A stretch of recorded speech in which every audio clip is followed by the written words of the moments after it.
people about financial literacy education because there's a lot of people out there who don't understand this type of world, these concepts that you are an expert in.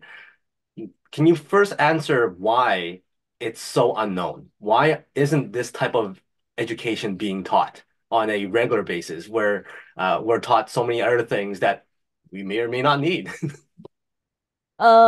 Yeah, it's something not been taught at school, and also it's something we formalize our relationship with, like it's a relationship between you and the money, like how you talk about money. For a certain family, talk about money is a kind of a taboo.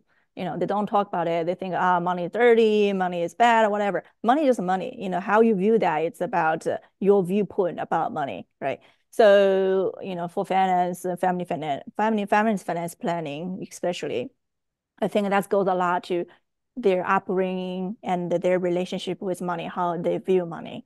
I think for me, sometimes I do some seminars in my community or educate people about alternative investment or certain asset class. It's about really, push the boundary a little bit rather than, besides the traditionally, CDs or stock or a little bit bond, those type of investment. I like to push people's boundary to open their uh, doors about opportunity about other type of investment. Yeah. Mhm. What is usually the first thing that you suggest or the first thing that you share that allows them to kind of break that mold of traditional thoughts on what money is all about and how they should look at it? That I feel like in first conversation to know their relationship with money, that's a little bit hard to do. So normally I started with know their personality, know the person a little bit. Then there is a family financial planning model I personally like, which is like a pyramid. On the bottom is a very safe investment. It's like a health insurance, life insurance, property insurance, everything, cover the worst case scenario.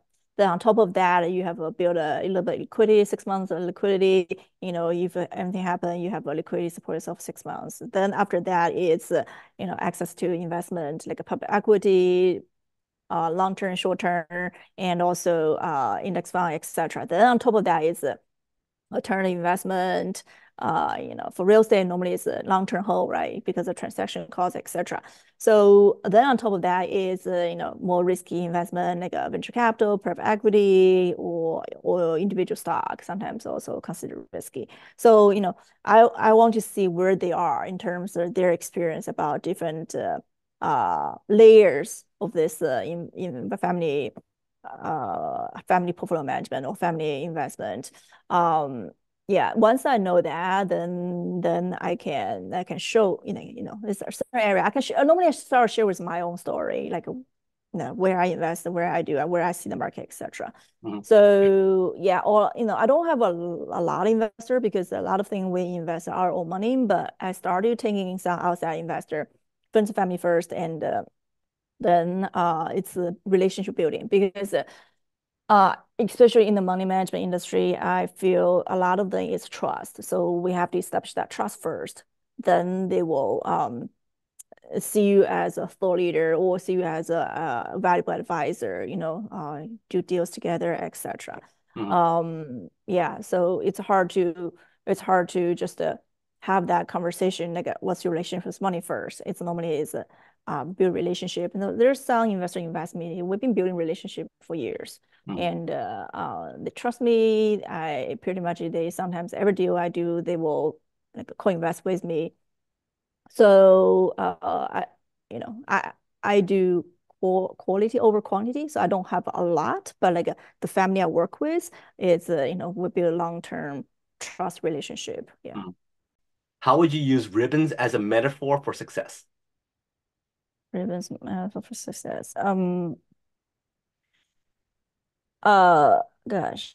This is a really random question. So ribbon, I guess, just a representation of your stage of life, different success. Yeah. Mhm. Milestone achievement.